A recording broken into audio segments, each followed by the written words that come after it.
we are going to be recording this meeting, and I am actually going to share my screen. Oh, just 1 second. Oh, Evelyn, can you give me permission to share? Let's see. All right, let's try again. There we go. All right, so now you can all see this. Our beautiful graphic. Thank you to Caroline for creating it. Let's continue. A word of thank you to our sponsors. Of course, Rhode Island Energy has been so generous in being a flagship sponsor of the Main Street Rhode Island program. And a special shout out thank you to the Rhode Island Department of Health and a grant program made possible through the Centers of Disease Control and Prevention, the U.S. Department of Health and Human Services, for sponsoring this roundtable, recognizing the connections between public health and the built environment and our main streets. And they were especially interested in conversation today about that intersection of food and nutrition, specifically in main streets. For those of you who are new to us, what do we mean by main streets? Really a shorthand for making vibrant walkable commercial districts throughout the state. The Main Street approach, which has been championed by a national organization called Main Street America since 1980, really looks at the 4 points of making a place successful, which include economic vitality, design, promotion, and organization, and really thinking about all aspects in one single place being developed intentionally simultaneously. And that is the foundation for the Main Street Rhode Island program, which is just emerging as a coordinating entity through the national organization, Main Street America. Also, just want to mention quickly before we start that we're having our first ever Main Street Rhode Island Together conference, October 25th, which is a Saturday at the Cranston High School East Auditorium. Registration should go live later today or tomorrow. We really invite anyone who's interested in exploring how to make vibrant main streets in Rhode Island to come. So please be on the lookout for that. And if you are not receiving our Main Street newsletter with information like this, please sign up on our website. So with all that said, I'm very excited today to introduce all of you to Thea Upham, who is the Nutrition Incentive Projects Director for Farm Fresh Rhode Island. They truly are experts when it comes to this topic. Really in our state and well beyond. I really am always surprised that Rhode Island does not shout from the rooftops how lucky we are to have an organization like Farm Fresh Rhode Island. It's really so impressive, and I feel everyone should know and recognize how great it is. Um, and just a word about Thea, she moved to Providence in 2004 to attend Johnson and Wales University, graduated with a degree in food service entrepreneurship, and has spent the past 10 years working with food in different capacities as a chef, a farmer's market vendor, and farmhand, and has always been mindful of linking her work to the larger local food system. She firmly believes that the decisions we make about what we eat and where it comes from can have great impacts on the health and welfare of our local community, and ties these ideals into her work at Farm Fresh Rhode Island every day. So we're super excited that you're with us today to talk about farmers markets in Main Street districts, what to think about, and also how to take best advantage of that opportunity for our communities. So I will stop sharing and turn it over to you. Um, Yeah, thanks, Jillian. Here, let me Great, see if I great, can thank you. do a smooth transition to my slides. Um, oop, And while you do that, I will encourage mhm. everyone to please post thoughts and questions in the chat as you think of them, because we do intend to have discussion at the end of the presentation. Um, Awesome. Yeah, I know I had a little note. I was like, oh yeah, let's do housekeeping because I know, yeah, sometimes when you're presenting and you can't see the chat and everything. Cool. All right. Can you guys see that? Fine. Yes, nice. All right, yeah. So yeah, thanks Jillian and Caroline for the invite. I told them when we had a meetup that I'm always happy to talk about farmers market. So I feel like I'm going to try to keep the conversation sort of focused and leave some time for Q&A. But yeah, so my name's Thea Upham. I'm the Nutrition Sensitive Project Director.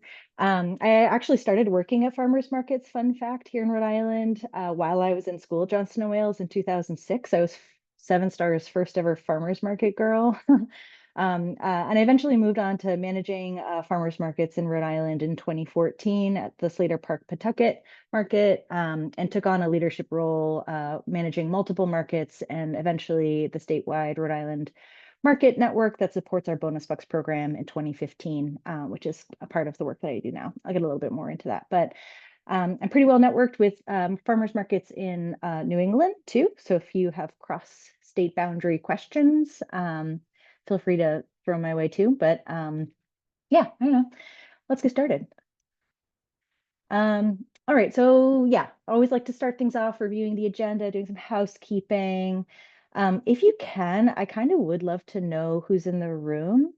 And so if you could put your name and maybe your organization or role, and where you would consider your main street to be, that would be helpful. So I know geographically who's here, because farmers markets are really look really different in urban and rural settings.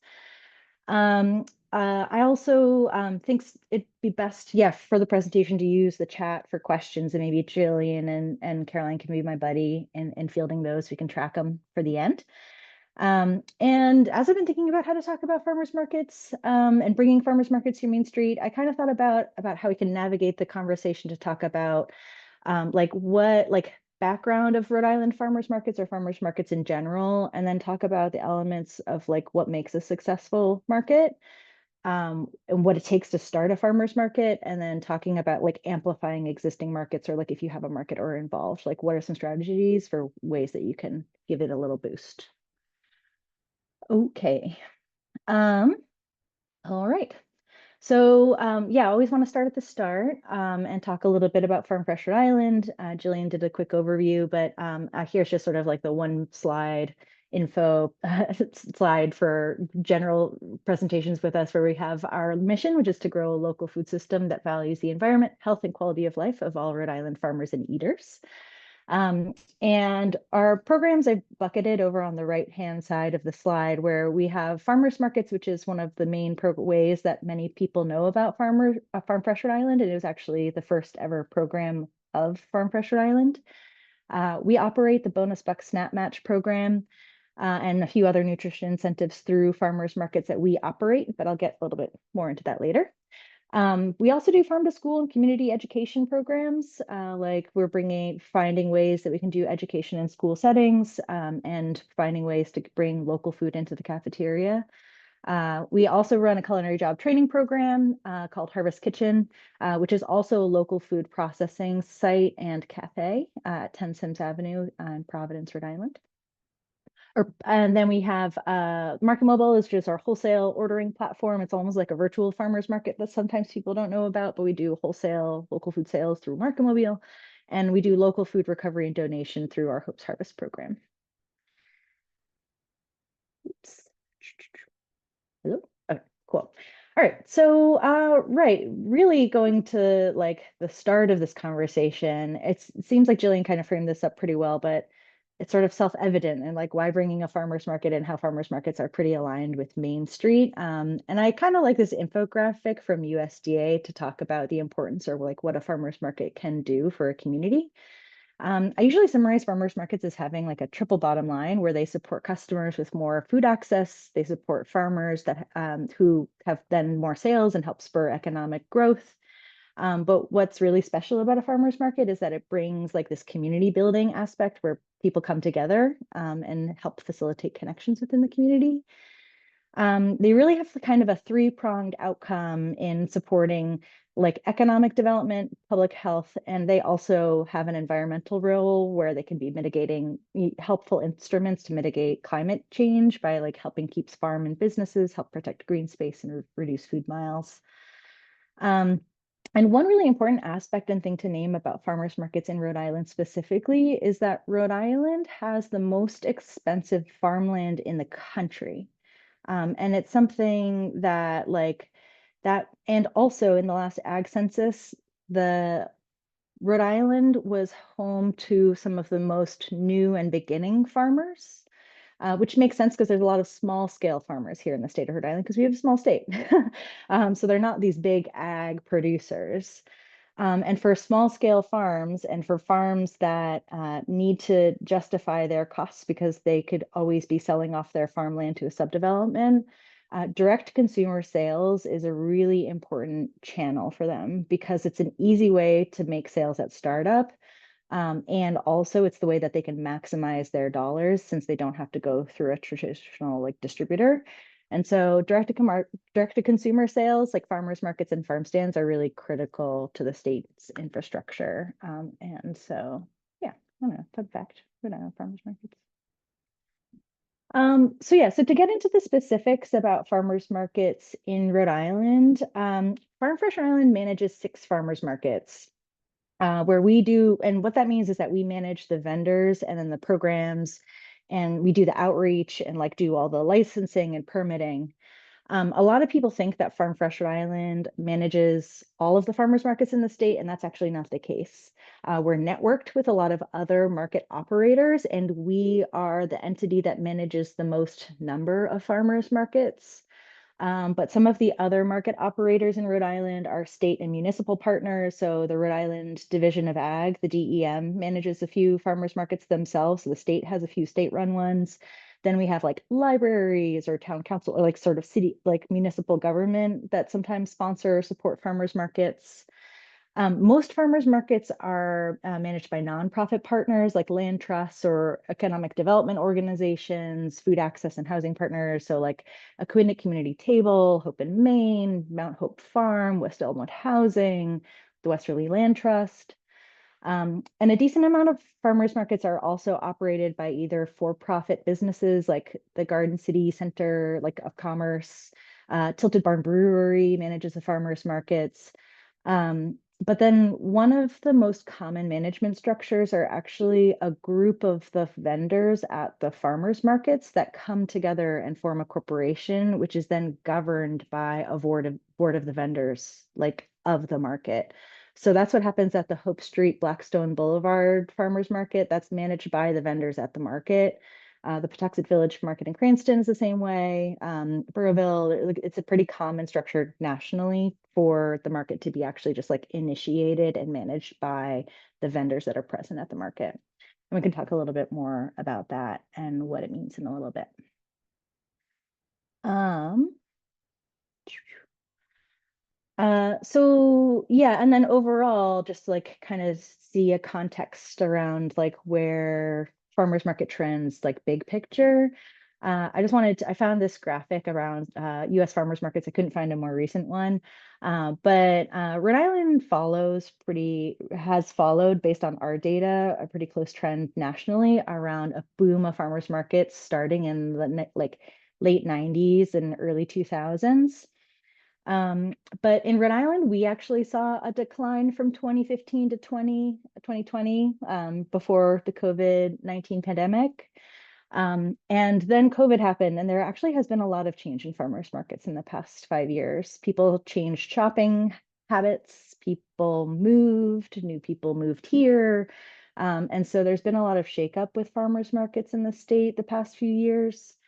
And I definitely can say that there's been increased interest in starting new farmers markets since 2004. We always eternally get questions about starting new farmers markets, but there's been a lot more conversation about new markets starting up. So it's sort of interesting to sort of think about where we are in this place. Um, right, a part of this is for me to tell you about how to start a farmer's market.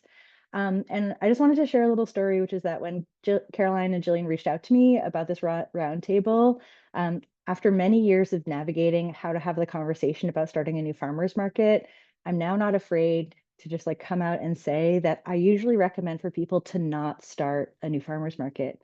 And I said this and I told them that I was going to tell you guys, and that's what I'm doing right now. But That said, I think that the session is hopefully an important opportunity to do a deep dive about that, as so that you could potentially be set up for success in starting a farmer's markets.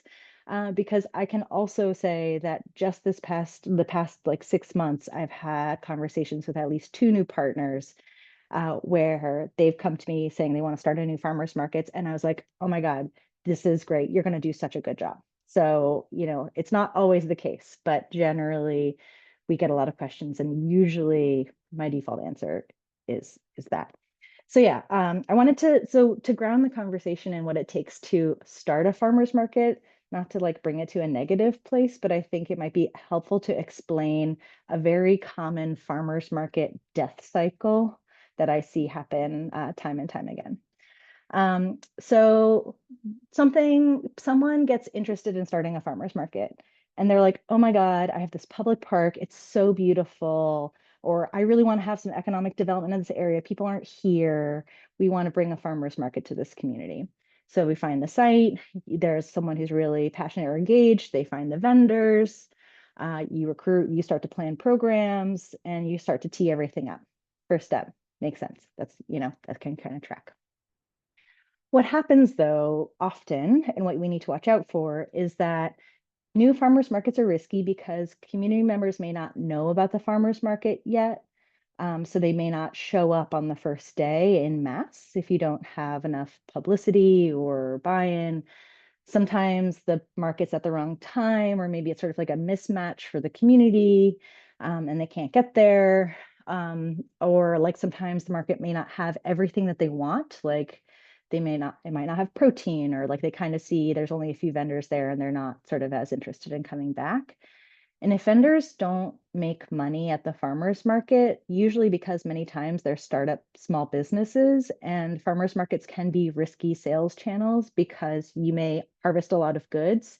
And if you don't sell them, lots of times there's not a secondary opportunity to sell all of those carrots or lettuce or whatever lined up right after.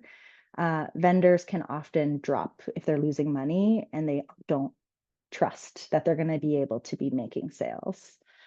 But then what happens is that the nice customers who are just scoping out the market, or maybe they didn't buy that loaf of bread because they weren't interested or they didn't realize that there was going to be bread at the farmer's market, they come back to try to get the bread or the carrots or whatever that they saw that they were thinking about.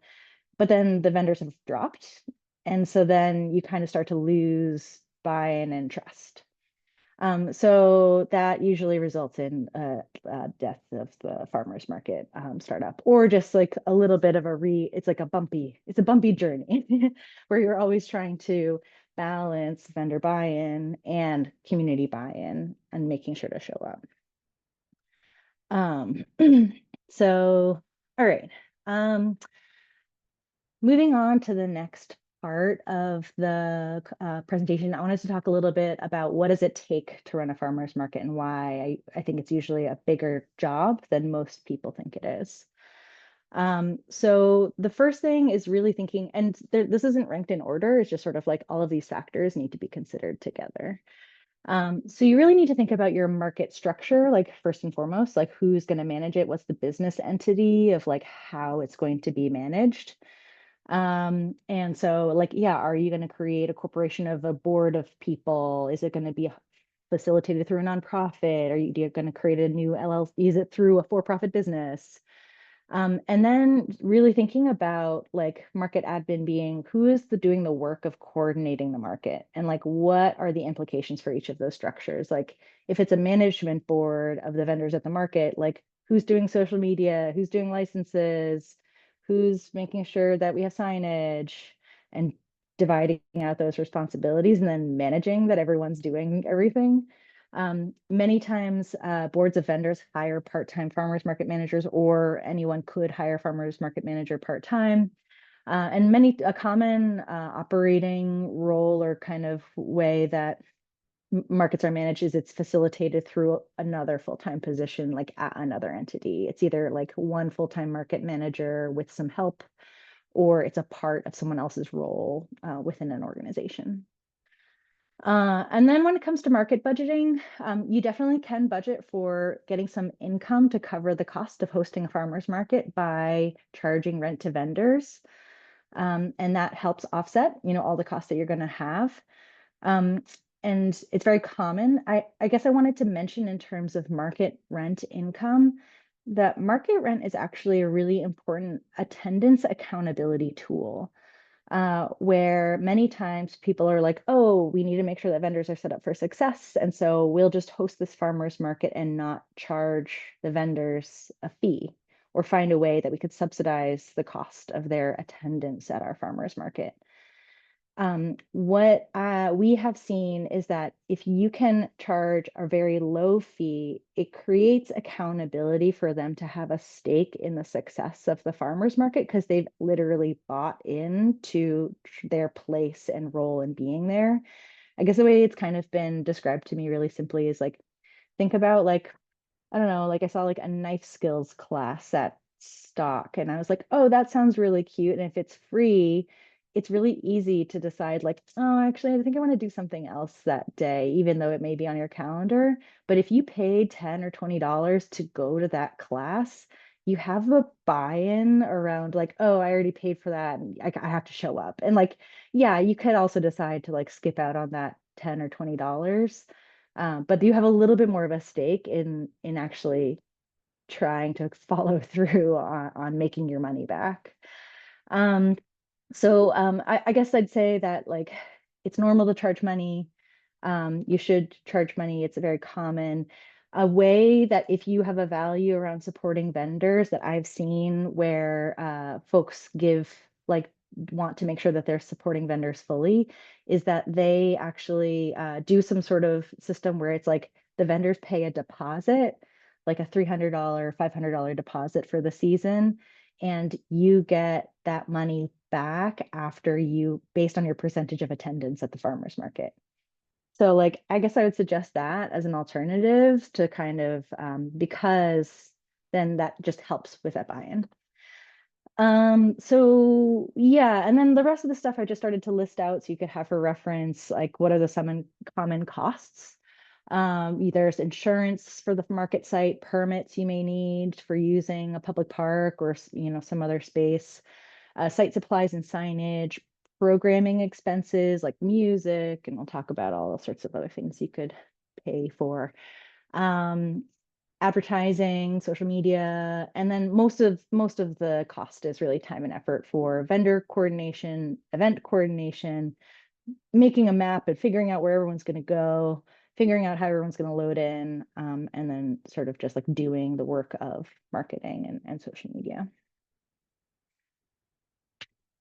Um, so next thing I had listed here around like what it takes to run a farmer's markets are the constituents, sort of just like thinking about like some important questions to ask about when you're starting a farmer's markets or also like when you're how to bolster a market. It's like who are the people that live here or coming here?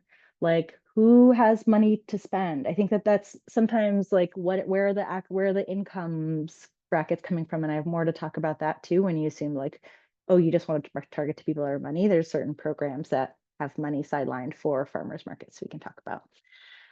What kinds of food or goods, like what are people looking for? Making sure that you have the products that your community wants. Another big factor is like, are the vendors that you want at your market already at other markets? Because they may have to hire additional staff to come to your market if it's at the same time. And are there other organizations or entities that may want to be involved or that you can partner with just to sort of make your life a little easier? Um, and then finally, I think my last slide around like what does it take to run a farmer's market is about like location, season, and timing.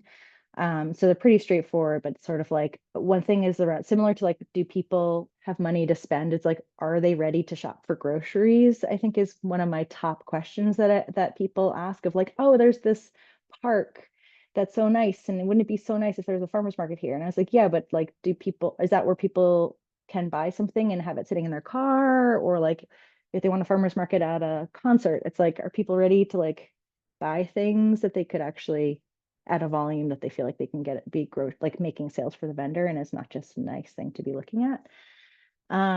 Also, like what other programs or events can you leverage though at the same time? Like if people are going to be there, making sure to leverage those opportunities.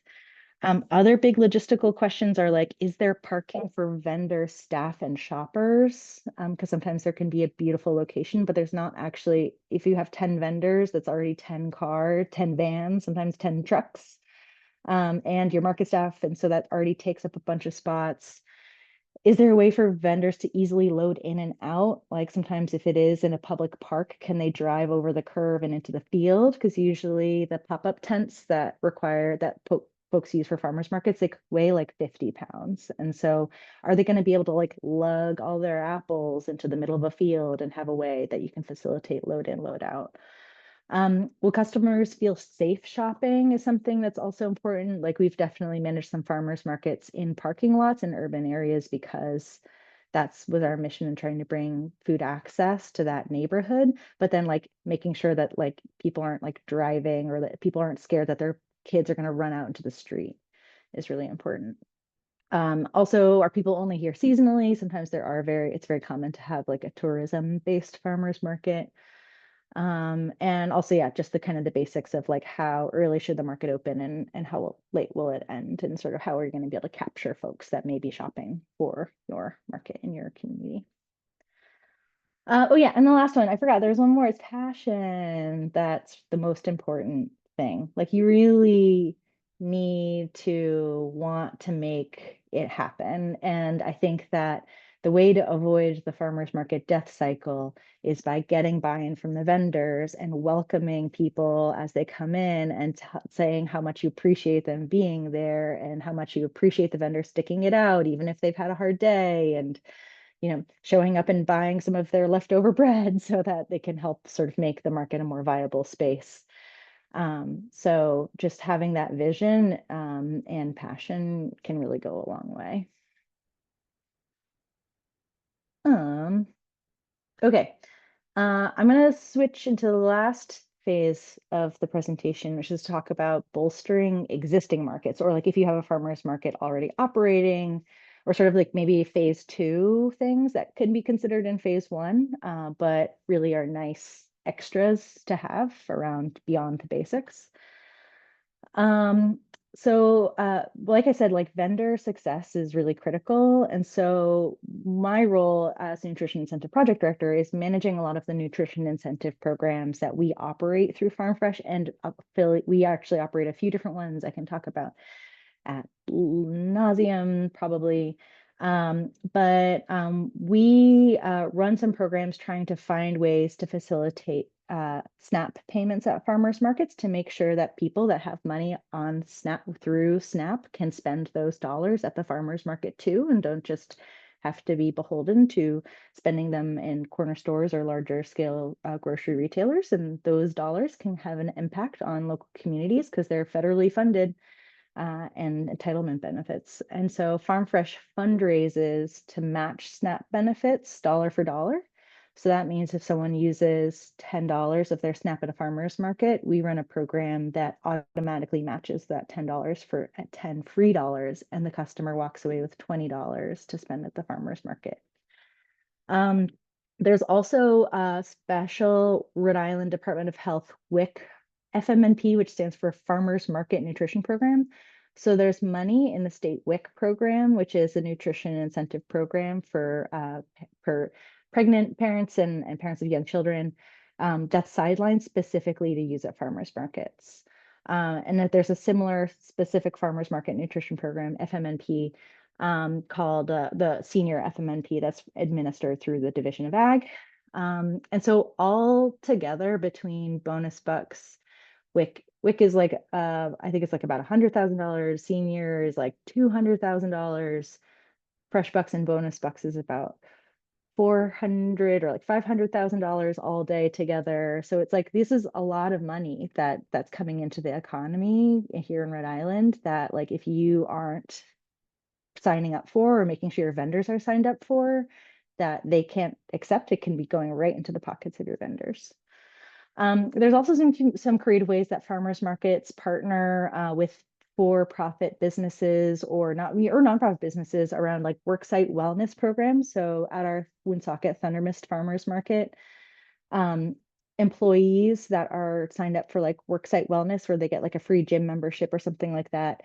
We've partnered with for-profit businesses where we can get a list of who's eligible to who have signed up to get like wellness bucks to spend for free money at the farmers markets.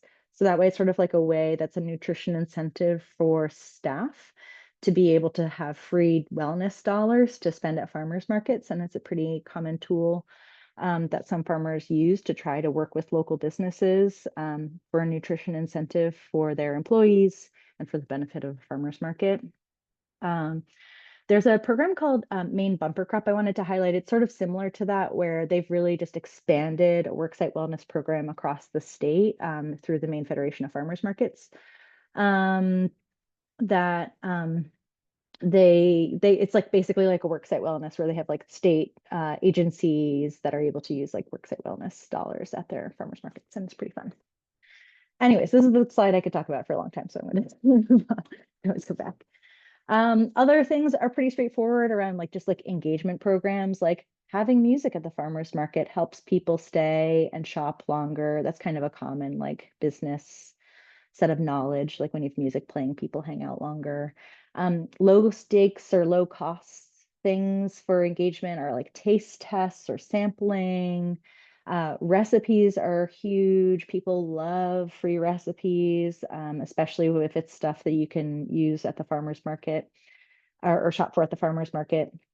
Scavenger hunts are a pretty common kids activity to say like go find something like bumpy or like go find something smooth, and or finding ways that you can try to get people to have a little passport to fill out of like what they how many times they've shopped or that they've shopped for all of these different kinds of products at the farmers market.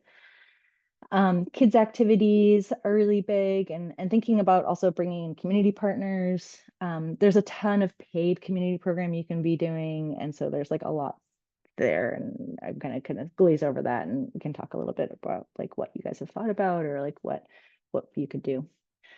Um, and basically other things that some of the last slides, I think this is almost my last slide, at thinking about ways to bolster an existing market. As a market manager, a few markets in the state of Rhode Island actually have a market table that's operated by the market manager where they buy in products that they don't have vendors for. So maybe they'll buy like a case of like dried local pasta or like cheese or honey or like some other, usually it's often shelf stable products that the market manager can then vend at the farmer's market, more to like both dually to help bring in income for the market to have like a little bit of a markup because you also do have to manage inventory then, but also it helps create like a more rounded out full shopping experience for the customers because they can get more stuff.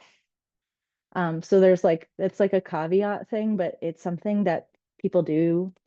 And you know, it's usually a pretty nice way to kind of round out your market. Um, Also bringing in like non-food craft and artisan vendors. There's sort of a thing in the farmers market community about like the slippery slope of a farmers market turning into a craft fair. And you know, there's nothing wrong with that. It's just more that you have to decide like what's the values of your farmers market and what kind of products do you want to have available.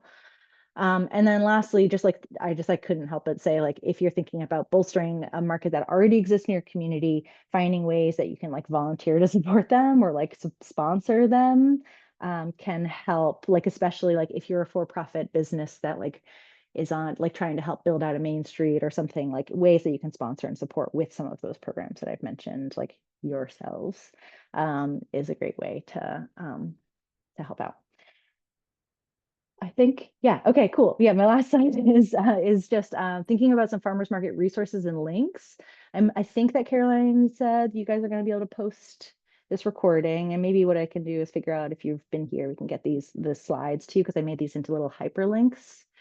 But I have Farm Fresh Island actually has a market manager resource page where it has a lot of comprehensive information about like startup costs. Oops, and startup considerations in starting a farmer's market. There's also a really helpful resource, which is the Farmers Market Free Legal Toolkit that was developed by NOFA Vermont, where they have literally like copies of checklists that you can do at the start of the day to try to like mitigate your liability in case someone like trips on a tree stump, or like also just thinking about things you never think about, I guess.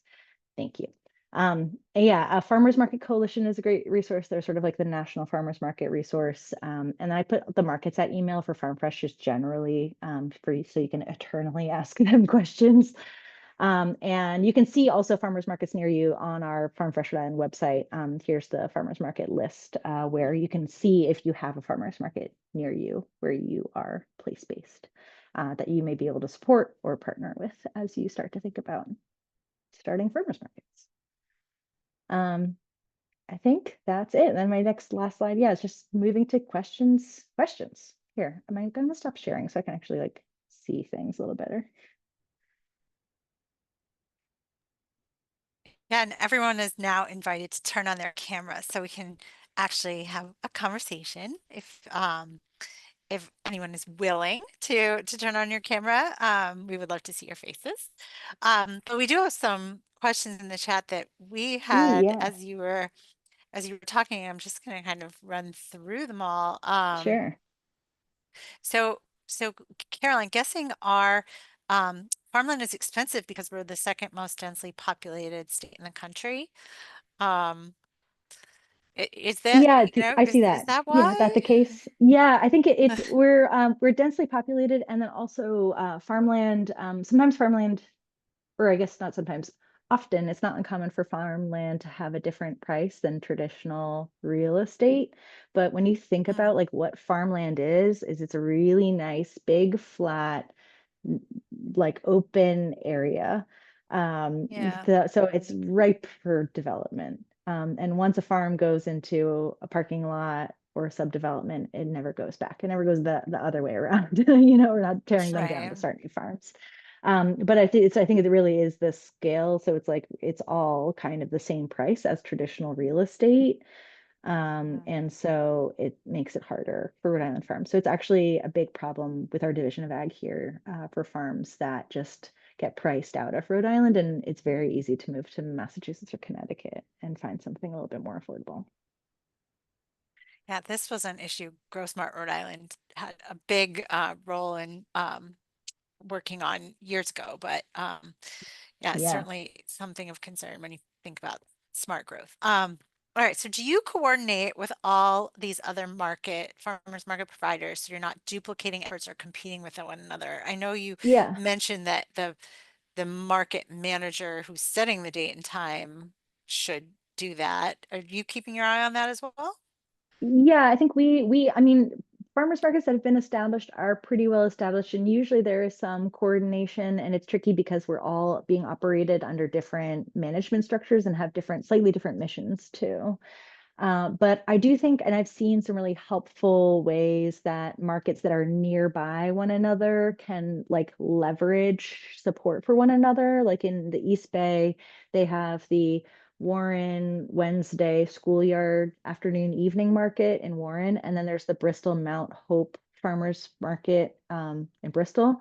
And for a little while, the Warren Schoolyard Market was on Sunday, while the Bristol one was on Saturday. And I think that they just decided like it was just too close of a shopping opportunity.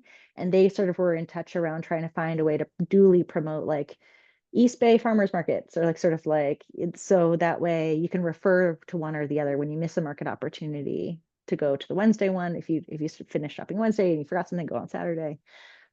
So yeah, we don't, there's no like, that's one thing right. I totally forgot to say, there's no like governing agency, or actually there's not in the state of Rhode Island a I think definition of a farmer's market on behalf of the state. Mm.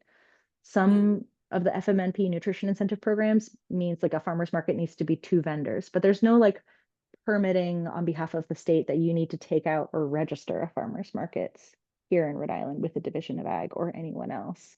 So it's a little bit of a Mm. Wild West in that way. But usually that's why I think it's important to like look up if there's a farmer's market near you and try to coordinate whether or not you're starting something that may be kind of stepping on their toes, or if you guys can be working closer together. Yeah, and I guess the flip side of that, another question about uh, uh, the southwest part of the state, looking like there Yeah. is a big gap there in terms of markets happening. And what if someone wanted a farm fresh managed market to come to there to this May this open area? Like, is there a way to begin that conversation with farm fresh?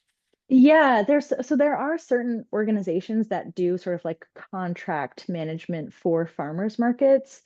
Farm Fresh right now doesn't like have that as a service, and what we do though is help support bringing nutrition incentives to your farmers market. But we have all of those resources, and like literally we'll have meetings with you to talk over like what it will take to start a farmers market and like to look at the numbers and give you a copy of our application that you can change like the Word document of. Because really what we found is that people that are more rooted and place-based in those communities are better operators than us who are place-based in Providence, Rhode Island, especially when there is that rural and urban divide, and Hmm. especially, knowing how to reach those communities. Because farmers markets in rural, one thing that we've have seen is that like there are a lot more farm stands in rural environments in Rhode Island, and Mm, farm stand is kind of an easier structure for the vendors and maybe mm. also for customers because it's like usually open more hours than for like 4 hours once a week, which is a farmer's market. So I it would really see. Yeah. depend on, and I think that that's a tricky thing with rural farmers market environments because it's usually not visible. So you have to do a lot of like more promotion of like, come to here on this day at this time than you would if you were just like walking and you see a farmer's market down the street, like in an urban environment. So it's a tricky problem. All right. Well, Jim, Jim, wait, Jim since this asked was your that question and question, yeah. yeah. Do you want to go through all the questions and wait for the end, or is it all right to ask the question now? Well, yeah, I mean, if it sounds like it's probably related, so why don't you It go Yeah. ahead is. and ask? Yeah, no, Yeah. absolutely. Thank you. So, I'd actually reached out to Farm Fresh a few months ago and did Oh, get the cool. response that they weren't managing those things. We have, Yeah. again, looking at the death cycle, that I was a little concerned about that. But we, in Richmond, as I said, I'm on the town council. We have not only have a new position of a director for our recreation and our community engagement, so we have a willing and able person able to be the interface and manage. We're trying to do some markets.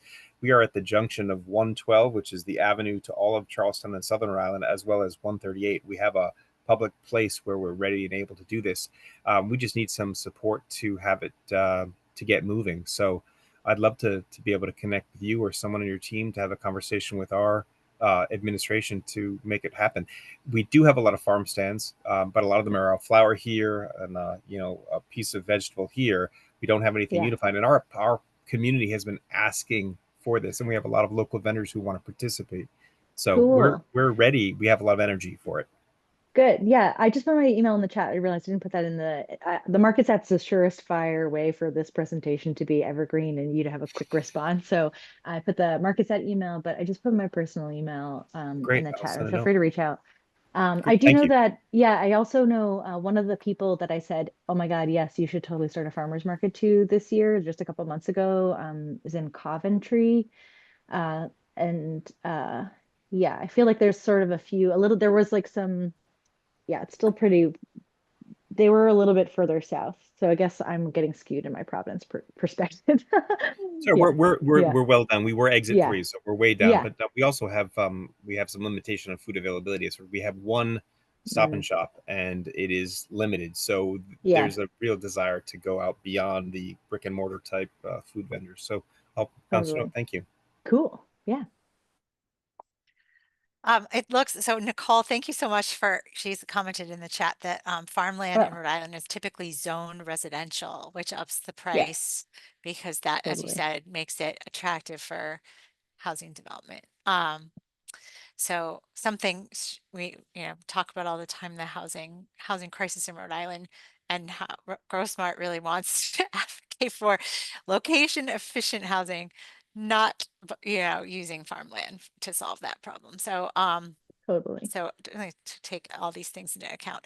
So also a question from Jim, what the suggested frequency of markets, does it really need to be weekly or could something like once a month? Um, would that work in some That's a cases? great question. Yeah, that's actually something I totally missed in this presentation. It is super important. It sort of relates to location and sort of seasonality. We do generally recommend a weekly farmers market instead of or a monthly potentially, but generally in our experience, like if it's monthly, it has to be like first Fridays, like first Thursdays, because I think when it's like the second Wednesday, like people are like, it's the 8th, is it the second or the first? And like they just get mixed up in their head. And they're like, especially when you're trying to make it easy for them, you need to have that consistency to show that you're going to be showing up and that they know that they can rely on that farmers market as a shopping site. It doesn't mean that you can't do one-off markets, but usually you'll have to double your advertising and marketing budget to really make sure that you're like promoting on social media and doing that newsletter to really say it's market week, to try to recapture repeat customers. Because usually, if you're doing a market monthly, we almost kind of refer it as like a pop-up, and you may want to like kind of maybe start a farmers market in a pop-up as a pilot, maybe, but or a few events to see if people would, and then do some surveying to say like, would you want to come back?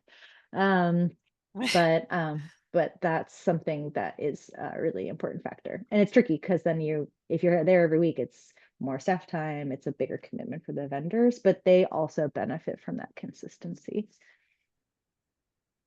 Yeah. I'm curious if there are any markets in Main Street districts in Rhode Island that you think are like knocking it out of the park? Like, are there um, examples of what you call best practices for a I'm Main real Street specific kind of market? I guess where like I'm feeling remiss too in like not doing my due diligence, like where like for Main Street districts in Rhode Island, like where like can you remind me like what's the definition of that, I guess? Or like of Well, like so geographically and or just like in the yeah, so way holistically. so I guess I'm thinking of like, so Patuxent Village, my local farmers market, Mm-hmm. we can walk to it, and it's kind of it's not in the center of the main street in the same Right. way that there was one on Dexter Street in Central Falls. Like that's Mm-hmm. like literally right there, but it's On the main still, street. I'd say, within the district, right? So yeah, you mentioned Patuxent Village, you mentioned Garden City, which people do, consider to be like a main street. Yeah. I know that Blackstone Boulevard, Hope Street too is kind of a big, there's not a bunch of other commerce there, but there's the park. But that's one of the bigger farmers markets in Providence. True. Yeah, that's kind of at the end of their main street. Yeah. Exactly. Yeah, sort of like a way. And I think that that comes with the Yeah. trickiness around starting a farmers market in the main street is like that loading and logistics aspect. And the Garden City Farmers Market, has done a great job. Like, because with like kind of zoning off, making sure it's a safe space, thinking about loading within being in the center of that market. Mm. So I would say that they've been doing, yeah, great. And yeah, I think it's tricky. Yeah, each one, that's the thing about local food systems is that they're all local, and it's hard to say that one thing that's great for one may not necessarily be great for the other. So it always depends. I will say the Hope and Main Farmers Market, last time I went to that market, I did feel, even though it's not on the main street too, it's sort of a little bit further down. They're doing a really great job where they have like food, and I think last time they had one of the like that a cocktail trailer and cooking demonstration and like just the right size amount of vendors. And it just felt like people like were saying hi to one another, neighbors were saying hi to one another, and being it was a very supportive environment. And so that's one of my little gem markets. I don't get out there very often, but it's cute. Okay, nice.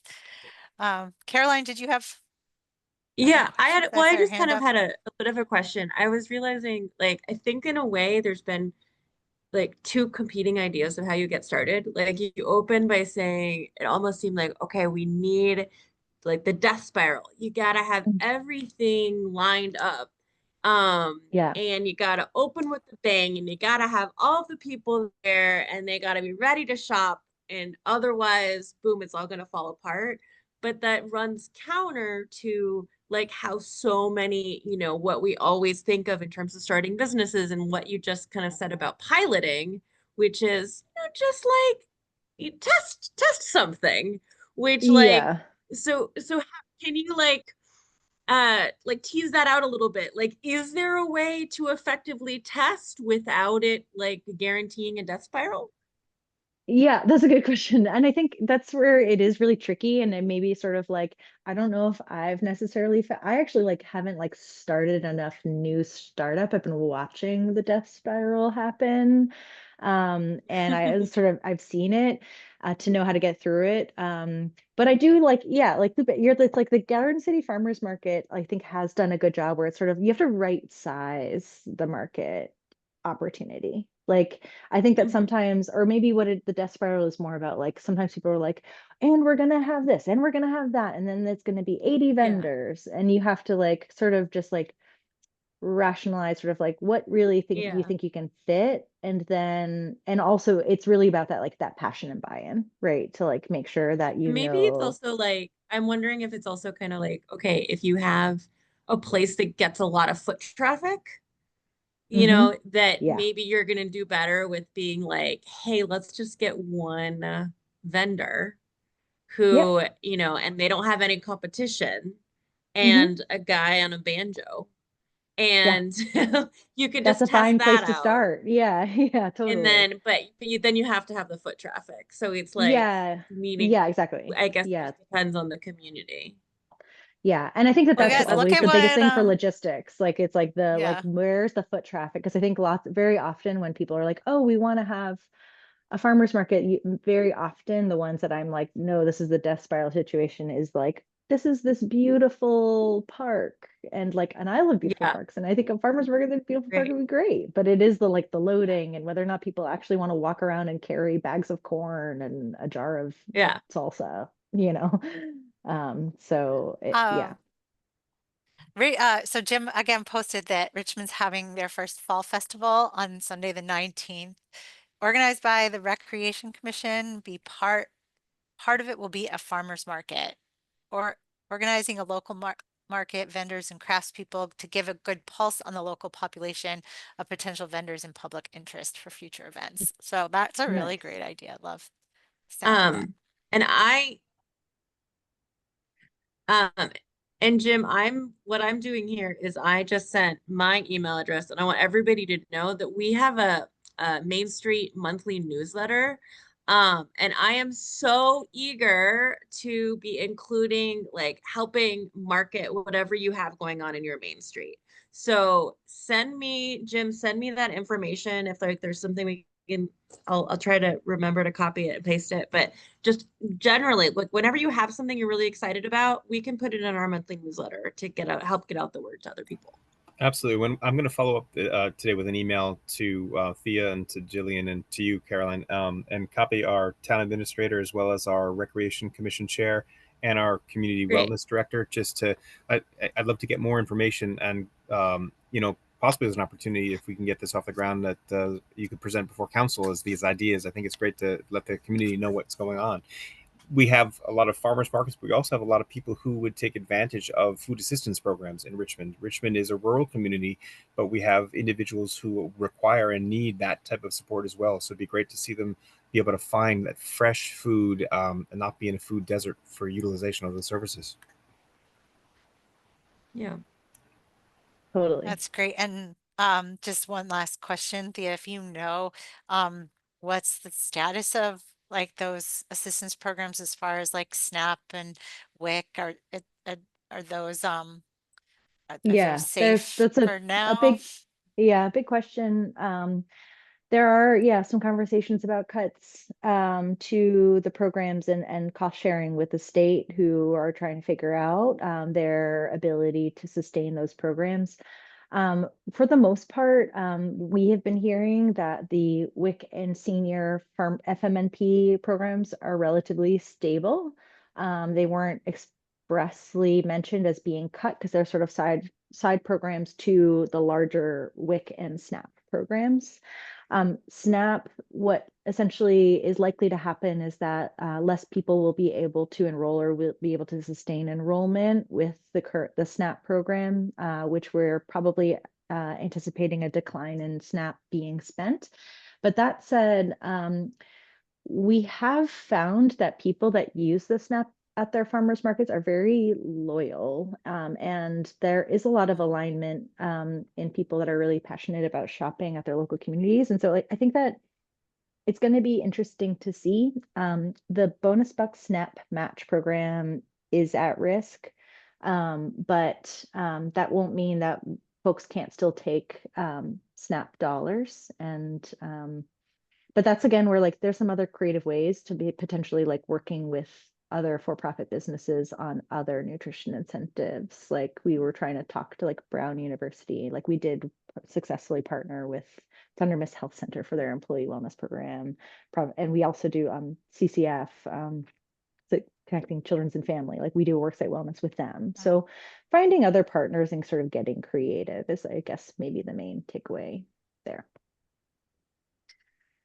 All right. Well, we are at time, so I'll cut off our conversation there. But there were several links posted in the chat, and we will post on our resources page on our website this recording when it's ready, as well as a summary of today's conversation and the links that you know you wanted to share. So make sure that that information is up there, and hope to see all of you on October 25th at our Main Street Conference. And yep, be in touch if you have further questions anytime.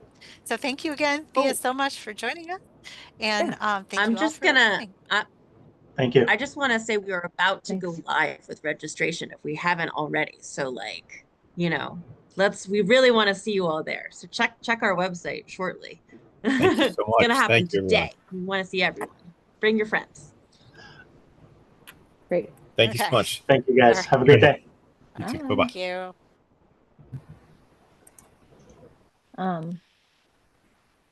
Do you I always have a Julie and hard time Caroline? getting out of Zoom. Sorry. That's fine. I don't use, where's the out button? I'm You can I'm hit. a, Here, you I'm a ask the best questions. I'm a Teams person. I don't. Sorry. That's I know fine. this is your debrief time, so That's there we go. okay. Thank you. You can stay on and chat with us. Yeah, I just wanted to thank you. I thought that was so excellent. You just like Okay, Yeah, it was really good. I can't excellent wait. presentation. I can't wait to build out our resource pages because you just gave us so much juicy stuff. Okay, good. Yeah, that's what I was going to say is I know I shared with you that outline document, and I think I put a hyperlink to the Google Slides, and I'm realizing you might not have access. So what I'll do is I'll download them as a PDF and email them to you. Perfect. Yeah. That'd And be I just great. want to Thank thank you you, and so I will be much. inviting you all. Hopefully, would you all be willing to join a conference call with some of the members of our town administration? Would that be, if I include that in the email, would that be appropriate? I'm happy to be there. I can't speak on behalf of Caroline and Jillian and us coordinating all our schedules together, but totally just shoot us an email and I'm sure we can like Oh, figure it out. would love to learn from you. Thank you. It'd be great. Yeah. Yeah, Jim, great to meet we you. want to come. Yeah, we want to come do our pitch to your council about I would love that. the Main Street cohort opportunity that will be announced at the conference. So this will be Main Street America will be coming to Rhode Island in 2026 to work with a cohort of communities who are interested in exploring. It won't be like a full-on commitment, Oh, it's you wonderful. know, Wow. to It's wonderful. participate, but more of a learning, like a learning series of workshops. So We have a yeah, really engaged economic development director now. We have a wonderful human services director. We have a fantastic recreation commission. So we have all those pieces in place to take Well, you'd advantage be of those such types a of good things. fit. Yeah, Yeah. it'd Be be so great. good. I look forward to that. Yeah, so I'll Yeah. include that Cool. too as far as an opportunity to make that pitch. So Yeah. great. Thank you so much, Yeah. everyone. And just Okay. send me stuff. Send me stuff. I'll promote the Yeah, hell I'll out send of the it. email straight away. All right. Thank you. Okay, Bye-bye. thank you. All right, right. bye. Take care, friends. See ya. Okay, thank you, Okay. Thea. Bye. Bye. Yeah, thank you, Thea. Bye-bye. Let's see. End.